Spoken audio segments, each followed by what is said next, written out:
అస్మద్గురుభ్యో నమః. మనము ప్రతి ఏటా వరలక్ష్మి వ్రతాన్ని శ్రావణ మాసం 2వ శుక్రవారంలో జరుపుకున్న తదుపరి దినము పౌర్ణమి వస్తుంది. చతుర్దశి రోజు వరలక్ష్మి వ్రతాన్ని జరుపుకుంటాం. చతుర్దశి తర్వాత వచ్చే పౌర్ణమి శ్రావణ పూర్ణిమ నాడు సోదరులు, అక్క తమ్ముడు లేదా అన్నా చెల్లెలు వీరు ఒకరికొకరు అనుబంధాన్ని పటిష్టవంతం చేసుకోవడానికి రక్షాబంధన్ లేదా రాఖీ పండుగని రాఖీలను చేతులకి కడతారు. ఆడపడుచులు తమ సోదరులకు చేతికి కట్టే దారపు పోగు యొక్క సంప్రదాయాన్ని మన వాళ్ళు రాఖీ పండుగ లేదా రక్షాబంధన్. ఈ రక్షను కట్టడం వల్ల అన్న సోదరుడి వల్ల సోదరికి, సోదరి వలన సోదరికి కలకాలం రక్షగా ఉంటుంది అని ఈ పండుగలోని అంతరార్థం. ఆధ్యాత్మిక ప్రయాణంలో మానవ సంబంధాలు అతి ముఖ్యమైనవి. మానవ సమాజాన్ని పూర్తిగా విడిచిపెట్టి అడవుల్లోకి వెళ్ళి ఏదో ఒక మంత్రాన్ని నిరంతరం జపిస్తే భగవంతుడు సాక్షాత్కారం లభిస్తుందని చాలామంది అనుకుంటూ ఉంటారు. కానీ నేటి సమాజంలో, సంఘంలో అందరితో కలిసి జీవిస్తూ పవిత్రమైన మానవ సంబంధాలను ఆనందించినప్పుడే ఆత్మసాక్షాత్కారం త్వరగా మరింత సులభంగా లభిస్తుంది అని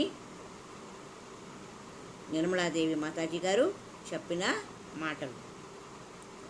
రాఖీ చూడడానికి కేవలం ఒక దారపు పోగే, కానీ దాని విలువ వెలకట్టలేని మమతల పెన్నిది. పవిత్రమైన సోదర బంధానికి అది ప్రతీక. మహాభారతంలో ద్రౌపది శ్రీకృష్ణుల అనుబంధం ఈ బంధం గొప్పదనాన్ని చాటి చెబుతుంది. నిండు సభలో దుర్యోధనుడి ప్రోద్బలంతో ద్రౌపది వస్త్రాపహరణానికి దుశ్శాసనుడు ప్రయత్నించినప్పుడు ద్రౌపది చేసిన ఆర్తనాదానికి ఎక్కడో ద్వారకలో ఉన్న శ్రీకృష్ణుడు వచ్చి ఆమె మర్యాదను కాపాడిన కథ ప్రసిద్ధమైనది. ద్రౌపదిపై శ్రీకృష్ణుడికి ఉన్న సోదరీ ప్రేమకు ఇది నిదర్శనం. అలాగే చరిత్రలో మరి ఒక ఉదంతం కూడా ఉన్నది. భారతదేశం పైన దండెత్తి వచ్చిన అలెగ్జాండర్ను పురుషోత్తముడు అనే రాజు బంధిస్తాడు. భారతీయ సంప్రదాయాల గురించి తెలిసిన అలెగ్జాండర్ భార్య ఒక రాఖీని పురుషోత్తముడికి బహుమతిగా పంపిస్తుంది. వెంటనే అలెగ్జాండరు పురుషోత్తముడు చెర నుంచి విడుదల చేస్తాడు. పురుషోత్తమునిలో అకస్మాత్తుగా వచ్చిన ఈ మార్పునకు కారణము తన భార్య పంపిన రాఖీ అని తెలుసుకున్న అలెగ్జాండర్ ఆశ్చర్యపోతాడు. సంస్కృతి సంప్రదాయాలకు, సోదరీ బంధానికి భారతీయులు ఇచ్చే విలువను గ్రహిస్తాడు అలెగ్జాండర్. రక్షాబంధన్ ప్రాశస్త్యం గురించి శ్రీ మాతాజీ నిర్మలాదేవి వివరించిన మరో సంఘటన గురించి తెలుసుకుందాం. ఛత్రపతి శివాజీ జీవితానికి సంబంధించినది.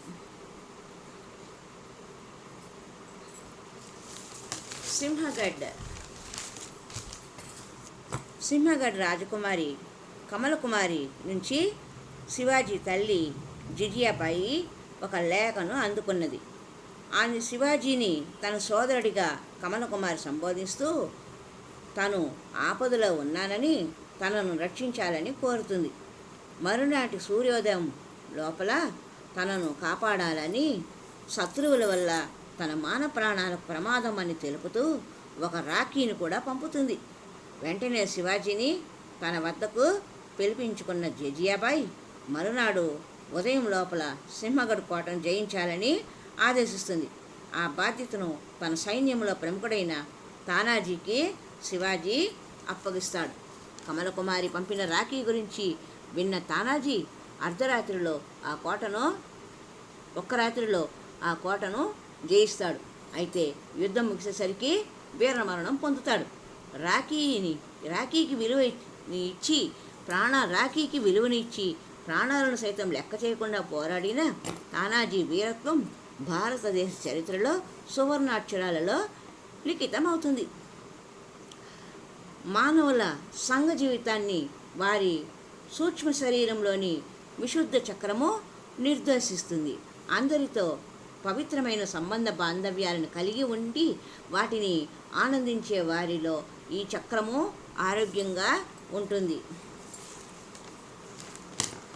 దీనివల్ల మనిషి తన జీవితంలో ఎదురయ్యే రకరకాల ఒడిదుడుకులను తట్టుకొని నిలిచే స్థితప్రజ్ఞత పొందుతాడు. ఈ స్థితికి చేరాలంటే స్త్రీ పురుషులు తమ జీవిత భాగస్వాములను తప్ప మిగిలిన వారి పట్ల సోదర సోదరి భావము కలిగి ఉండాలి. అటువంటి పవిత్రమైన మానవ సంబంధాలు స్థిరపడినప్పుడే నేటి సమాజంలో మనం ఎదుర్కొంటున్న అనేక సమస్యలకు పరిష్కారం లభిస్తుంది అని చెప్పారు మాతాజీ.